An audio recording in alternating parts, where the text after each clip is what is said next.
So, Pave is the only platform that combines real-time data with streamlined workflows. We help comp leaders really optimally manage their budgets and build confidence in every compensation decision. And kind of what that means is that, anytime you're looking and trying to understand what to pay someone and how to pay someone, there's typically benchmarking data that you need to look at. And that benchmarking data traditionally has come from survey providers, which can be outdated and stale. What Pave does is we plug in directly through integrations with the HRIS system, and we're able to pull real-time data so that it allows those comp leaders to understand what to pay someone in real time. And what we've also done while building that data set of over 7,500 customers at this point is be able to also offer workflows for building compensation bands, managing those compensation bands, communicating total rewards, and even things as far as visual offer letters on closing candidates and things like that. What would you say some of the key problems are that you were looking to solve with Allegrow? And potentially, what are some of the results that you've seen off the back of implementing Allegrow? The main thing is we just were not reaching inboxes at the level that we needed to be. So the first thing from Allegrow's standpoint that was extremely helpful was just once we plugged into everything is understanding our sender reputation and our deliverability score. Really understanding that, and for me, being able to look into our dashboard and track that on a regular basis is extremely valuable. Not to mention, the first thing we needed to solve for was we can't have pave.com and our domain ever being at risk of not being able to reach not only prospects, but current customers, people that we're going through an implementation with.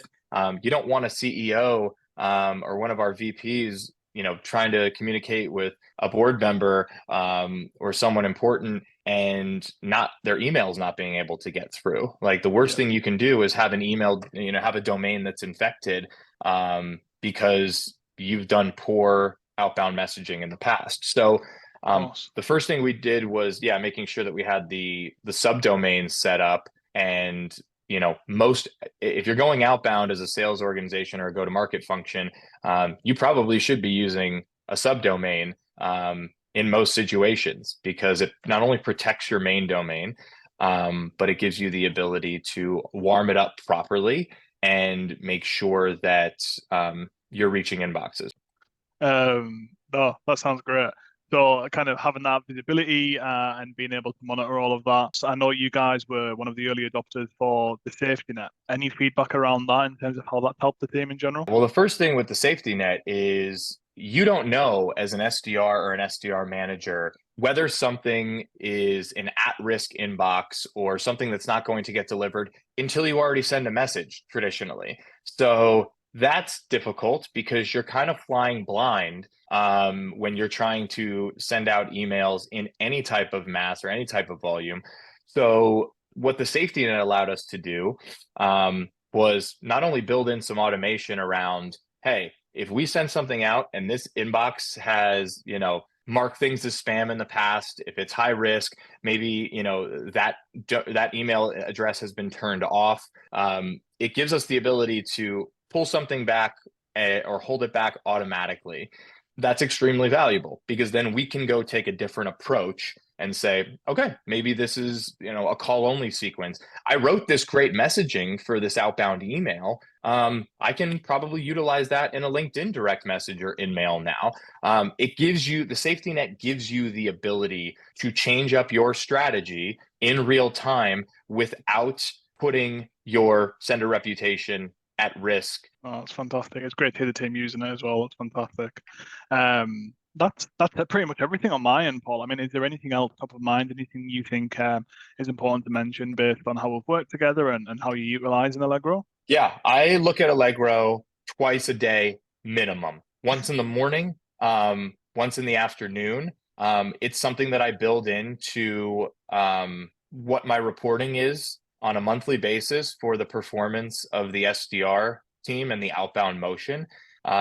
I keep it right up there with hold rate of first meetings, email sent, outbound dials, conversion rates for meetings for SDRs, that move to account executive, accepted into pipeline. I keep our sender reputation score, our deliverability, as a metric that is looked at in most of my reporting, because that's how important I believe that it is, and I want to show that we have healthy deliverability. The other thing that has been extremely helpful with utilizing Allegrow, you don't always know in today's day and age what is you might have an idea of like, hey, I have some good messaging about my company, about my product, about my solution, and you don't always know. What we know now is like long form doesn't work great. Not a lot of people read long form emails unless you've already had communication back and forth and there's a reason Yeah. for them to be reading it. But when you're talking about like cold outbound, shorter, choppier, more disruptive to the inbox, making sure that it is aligned with pain points, use cases, it's relevant. But you sometimes want to be able to test what that's going to look like from a deliverability standpoint. There really hasn't been something that I've come across that's been able to do that, like the ability to test, certain content within Allegrow. So we have done a few content tests to determine like, hey, is this subject line and is this body going to get delivered? Is it going to be read? So we've been able to run a few tests like that.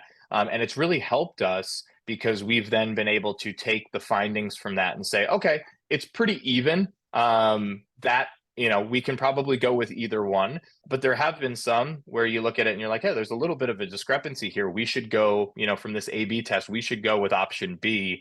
And that's been the format of the email or the messaging that we've used when we put something maybe into sequence or into snippets and things like that. So we have utilized the content testing as well. And that's been extremely helpful. Perfect. No, I appreciate that, Paul, and thanks for taking the time to share your feedback with us and your thoughts so far. Really appreciate you jumping on today. Yeah, absolutely. It's my pleasure. Thank you.